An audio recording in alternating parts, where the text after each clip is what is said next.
त्योहार हमें कोई ना कोई एक आध्यात्मिक संदेश देता है, लेकिन हम केवल बाहरी रूप से मना लेते हैं और उस त्योहार के पीछे क्या आध्यात्मिक रहस्य है या क्या हमारे लिए संदेश है वो हम नहीं जान पाते हैं। तो इसी त्योहारों के कड़ी में हम सभी ने अभी कुछ दिन पहले मकर संक्रांति का त्योहार मनाया। मकर संक्रांति का अर्थ ही है संक्रांति, माना ही हमारे संस्कारों में क्रांति लाना। क्रांति लाना माना उन्नति करना, अपने संस्कारों को दिव्य और श्रेष्ठ संस्कार बनाना। ये संक्रांति का पर्व हमें सिखाता है। वैसे देखा जाए तो उसके बहुत सारी महिमा है, लेकिन आज हम सभी इसी संक्रांति के उपलक्ष्य में यह हल्दी कुमकुम के कार्यक्रम के लिए यहाँ एकत्रित हुए हैं। विशेष ये त्योहार महाराष्ट्र में बहुत धूमधाम से मनाते हैं और लगभग ये त्योहार 1 महीना चलता है। जैसा कि आपको हमारे जयश्री बहन जी ने बताया कि ये त्योहार विशेष महिलाओं का होता है और उसमें भी महिलाएं, जो विवाहित महिलाएं होती है, वो विशेष एकत्रित होती है और अपने अपने घरों में एक दूसरे को बुलाते हैं और हल्दी और कुमकुम उनको देते हैं। कोई ना कोई गिफ्ट सौगात के रूप से, यादगार के रूप से भी उनको दी जाती है। तो देखा जाए तो हल्दी कुमकुम का क्या महत्व है। हल्दी वैसे भी एक एंटीसेप्टिक चीज है। हमारे शरीर में कहीं पर भी कोई जख्म होता है या चोट लगती है तो हम हल्दी लगाते हैं या हल्दी का लेप करते हैं, तो वो जख्म या चोट बहुत जल्दी ठीक हो जाती है। तो एक हल्दी के अंदर एक हीलिंग करने की शक्ति है और इस त्योहार का नाम भी पहले हल्दी फिर कुमकुम आता है। तो हल्दी जो होती है वो पहले मस्तक के बीच लगाई जाती है और मस्तक के बीच अर्थात दोनों भ्रुकुटी के बीच में, यहाँ पर हम सभी के शरीर में एक चैतन्य शक्ति आत्मा निवास करती है। तो ये आत्मा के रहने का स्थान है और यहाँ हल्दी लगाना अर्थात ही अपने मन के अंदर एक आत्मिक स्नेह जागृत करना है, क्योंकि हल्दी ये एक आत्मा का प्रतीक है। तो हमें अपने अंदर एक आत्मिक भाव हर एक के प्रति मन में जगाना है। उसका प्रतीक ये हल्दी लगाई जाती है। फिर उसके बाद कुमकुम लगाया जाता है। तो कुमकुम भी ये भी एक आत्मिक शक्ति का प्रतीक है। पहले हल्दी लगाकर फिर कुमकुम लगाया जाता है, अर्थात आत्मा के अंदर हम सारे ब्रह्मांड की शक्ति का आवाहन करते हैं और इसीलिए ये हल्दी और कुमकुम लगाया जाता है।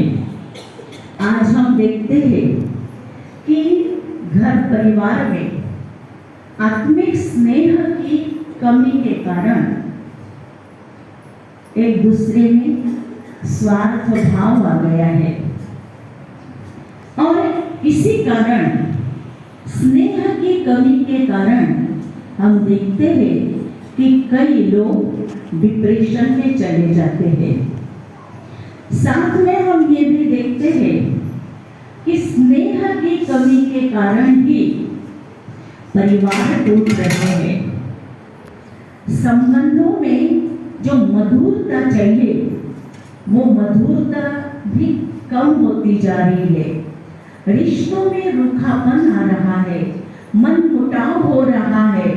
ये सब का कारण है एक दूसरे के प्रति आत्मिक स्नेह नहीं है, सच्चा प्यार नहीं है। इसीलिए ये सब आज हम दुनिया में देख रहे हैं। तो ये हल्दी और कुमकुम के लगाने का मतलब ये है कि आज हम महिलाएं जो कि घर परिवार को एकता के सूत्र में बांध कर रखने वाली है, घर में सुख शांति का वातावरण बनाने वाली है, इतनी बड़ी जिम्मेवारी आज हम महिलाओं के ऊपर है। पुरुष तो वैसे भी सारा दिन कार्य व्यवहार के कारण बाहर रहते हैं, लेकिन दिन भर कौन रहता है? हम माताएं बहनें रहती है ना। आज हमारे भारत में एक प्रथा और भी है, जब वर वधू की शादी होने वाली होती है तो उसके पहले भी कुमकुम नहीं लगाते, पहले उनको हल्दी लगाई जाती है कि ये अपने अंदर एक आत्मिक स्नेह जगाता है। आत्मिक स्नेह के जागृति का एक ये प्रतीक है। और जहाँ हम सब के अंदर ये आत्मिक प्रेम, आत्मिक स्नेह जागृत हो जाता है तो वहाँ परिवार हम एक सूत्र में बांध कर रख सकते हैं। क्योंकि परिवार को जोड़ने वाली, संवारने वाली, संभालने वाली कौन है? कौन है? बोलिए, आवाज नहीं आ रहा है। हाँ? हम ही है ना, हमारे ऊपर ही ये बहुत बड़ी जिम्मेवारी है। लेकिन आज क्या हो गया? इस अभाव के कारण जो संबंधों में दरार आ गई है, जो मन मुटाव हुआ है या मानसिक चोट एक दूसरे के ऊपर पड़ी है, उस चोट को भरने का काम भी हल्दी करती है। हल्दी माना हीलिंग करने की, कि आज एक दूसरे को एक सांत्वना देने की आवश्यकता है, प्यार देने की आवश्यकता है, सहानुभूति देने की आवश्यकता है। और आज वो कहीं ना कहीं कम हो रही है। तो ये कार्य हम सब महिलाओं का है। आज आप देखिए, हमारे भारत में अगर बेटी का जन्म होता है तो क्या कहते? हमारे घर में लक्ष्मी आई, ऐसा कहते हैं ना। बेटे का जन्म हुआ तो कभी ऐसा नहीं कहते हमारे घर में श्री कृष्ण आया, कहते ऐसा नहीं। बेटी के लिए कहा जाता है, शादी करके बहू घर में आती है, उसको भी क्या कहते? लक्ष्मी आई है। और यदि दामाद घर में आए तो उनको कहते हमारे घर में नारायण आया है? नहीं। कहने का मतलब कि नारी का कितना आदिकाल से सम्मान रहा है। और सचमुच देखा जाए तो जब बहू घर में प्रवेश करती है पहली बार, तो उसको ग्रह लक्ष्मी कहा जाता है। एक दूसरे से परिचय कराते हैं तो क्या कहते? ये हमारे घर की लक्ष्मी है, ये ग्रह लक्ष्मी है। और कुछ समय तक तो वो ग्रह लक्ष्मी लक्ष्मी के समान रहती भी है। लक्ष्मी माना सुलक्षणों वाली, श्रेष्ठ संस्कारों वाली, स्नेहपूर्ण व्यवहार करने वाली, उसको कहते हैं श्री लक्ष्मी। तो कुछ समय तक तो वो अपने लक्ष्मी रूप में रहती है। थोड़े समय के बाद धीरे धीरे उसका रूप बदलने लगता है। क्या रूप दिखाती है? लक्ष्मी से फिर वो दुर्गा बन जाती है। देखते हैं ना, कई घरों में हम तो बहुत अनुभव करते, कहाँ लक्ष्मी को लाया था और धीरे धीरे वो दुर्गा का रूप ले लेती है और थोड़े समय के बाद सभी हंस रहे हैं काली का रूप ले लेती है, काली का बन जाती है। होता है ना ऐसा प्रैक्टिकल में? सबके घरों में नहीं होगा, लेकिन बहुत से वर्तमान समय के हिसाब से तो हम देखते हैं कि आज ये हालत कई परिवारों की बनी है। या कहे कि जब बहू घर में आती है तब माताएं उनकी महिमा करके नहीं थकती है। हमारी बहू तो बहुत अच्छी है, बहुत अच्छे संस्कार वाली है, शांत स्वभाव की है, मिलनसार है, हाँ, चांद जैसी शीतल है, माना वो चंद्रमुखी है। धीरे धीरे वो चंद्रमुखी भी फिर क्या बन जाती? सूर्यमुखी बन जाती है। और फिर उसके बाद क्या बनती है? ज्वालामुखी। सोचो कि आज यदि हम अपना ऐसा रूप बदले तो हमारे घर का, परिवार का वातावरण कैसे रहेगा? सुखमय रहेगा, शांति में रहेगा, खुशमय रहेगा? नहीं ना। तो हमें अपने आप को देखना है कि मेरा स्वरूप क्या है। जो मैं इस घर में जैसी आई थी, आज मेरा वैसा ही सबके साथ प्रेम पूर्ण, सम्मान पूर्ण स्वभाव है। जो हमारे जीवन के अंदर अनेक बुराइयां आई है, जिसके कारण परिवार टूट रहे हैं, उन बुराइयों को छोड़ने का भी ये पर्व हमें याद दिलाता है।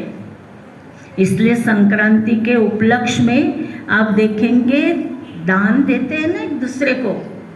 तो क्या दान देते हैं? एक तो खिचड़ी का दान करते हैं, खिचड़ी दान करते हैं ना, हा?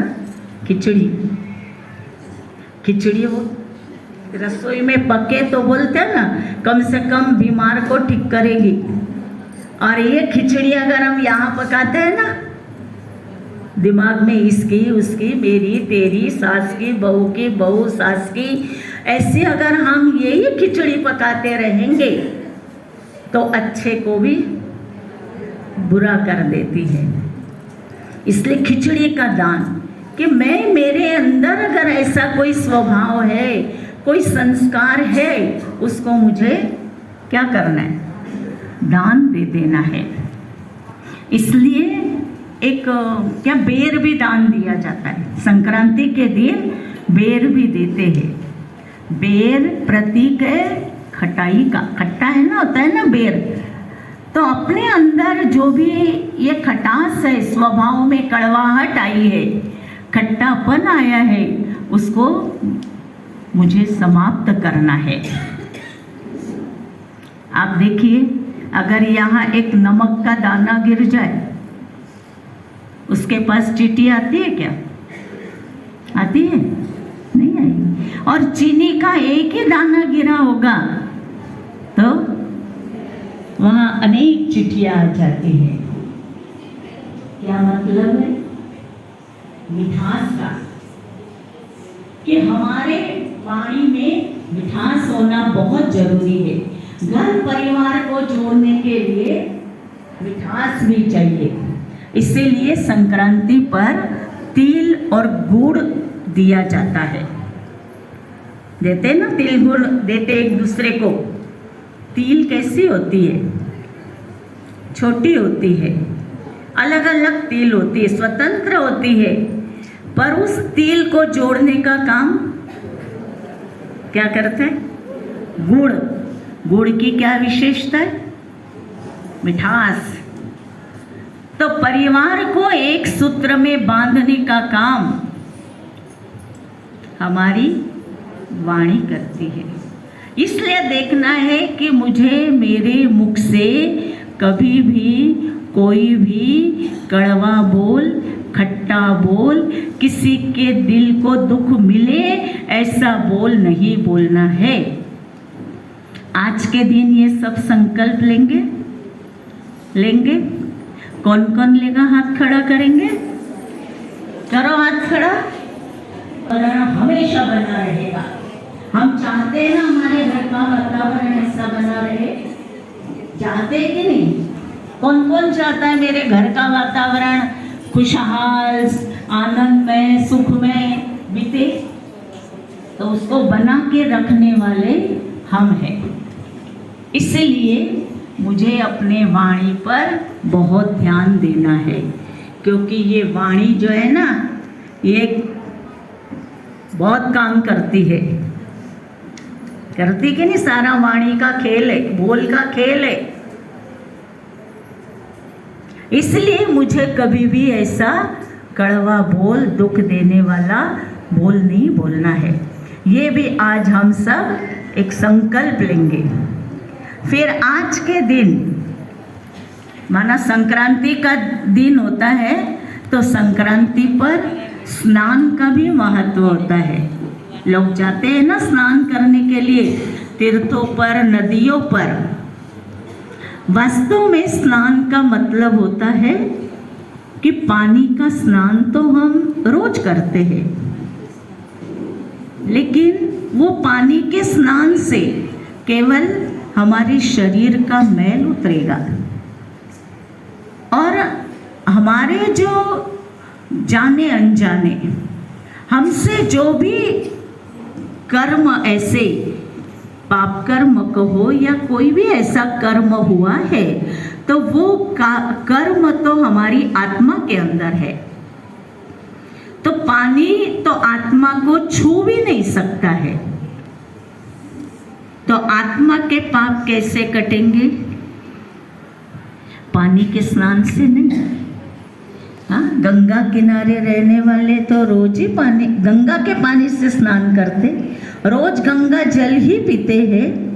वो तो कभी पतित नहीं बनने चाहिए थे, परंतु फिर भी हम रोज स्नान करने जाते हैं।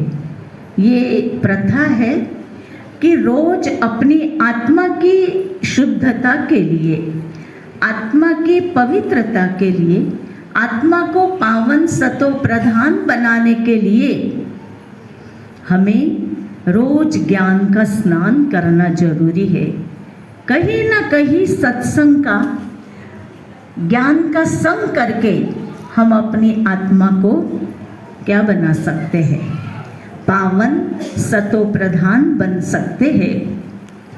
तो आज के इस हल्दी कुमकुम के कार्यक्रम के मेरी आप सभी बहनों के लिए बहुत बहुत शुभकामनाएं रहेगी कि आज इतनी बहनें अगर अपने घर को ऐसा स्वर्ग समान बना देगी तो आपको देखकर और दूसरे भी बनाएंगे। तो हर घर क्या बनेगा? स्वर्ग बन जाएगा ना। स्वर्ग का मतलब ये नहीं कि सोने हीरे के महलों से ही कोई स्वर्ग बनता है। जिस घर के अंदर शांति है, प्रेम है, खुशी है, आनंद है, वही घर सच्चा सुखी घर है। समझा? तो ये हमारे हाथ में है, अपने घर को हम स्वर्ग बनाए, या वो नहीं मैं बोलूँगी, वो तो हमको करना भी नहीं है, लेकिन ये सब के लिए शुभ भावना है कि आज का दिन आप सब यहाँ आए हैं। तो ये एक संकल्प ले और अपने अपने घर के वातावरण को सुखमय, शांतिमय, खुशहाल बनाए, ये हमारी आप सबके प्रति बहुत बहुत बहुत शुभकामनाएं हैं। ओम शांति। दीदी ने हम सभी के प्रति ये शुभकामना रखी है कि हम सभी के जीवन में सुख और शांति सदा ही बनी रहे। वैसे तो देखा जाए हमारा भारत देश त्योहारों का देश है। आए दिन हमारे भारत देश में कोई न कोई त्योहार चलते ही रहते हैं। तो त्योहार मतलब उमंग उत्साह, खुशी वाला दिन है ना। तो हम एक दिन का त्योहार मनाते, एक दिन खुश होते हैं, और दूसरे दिन क्या दूसरे दिन वही खुशी हमारी जिंदगी में रहती है? नहीं रहती। दूसरे दिन फिर हम जैसे थे वैसे ही हो जाते हैं। तो वास्तव में हमारा हर दिन खुशियों वाला बने, हर दिन हमारे जीवन में एक त्योहार हो, तो कभी भी हमारे जीवन में कोई दुख और अशांति आ ही नहीं सकती। तो दीदी की ओर से कुछ 2 लाइनों में मैं आप सभी के लिए शुभकामना देना चाहूँगी कि पल पल फूल खिले, कभी न हो कांटों का सामना। पल पल फूल खिले, कभी न हो कांटों का सामना। आपकी जिंदगी खुशियों से भरी रहे, आपकी जिंदगी खुशियों से भरी रहे, यही है दीदी जी की आप सभी के लिए शुभ भावना। अभी इसके पश्चात हमारे बीच जयश्री बहन जी भी पधारे हैं। मैं जयश्री बहन जी से अनुरोध करूंगी कि आज के इस कार्यक्रम में वो भी अपने कुछ चंद शब्द, जैसे दीदी ने अपने को सबको बुलाया है, इकट्ठा हुए, तो किस लिए बुलाया, कि इसलिए इकट्ठा किया है दीदी ने अपने को अपने मन का मल निकालने के लिए इकट्ठा किया है। तो मेरा सभी बहनों से निवेदन है कि दीदी ने जो अपने से संकल्प लिया है वो मेरी सभी बहनें वो संकल्प को साथ में ले जाएं। इसी शुभ भावना के साथ में सभी बहनों को बहुत बहुत शुभकामनाएं देती हूँ। धन्यवाद।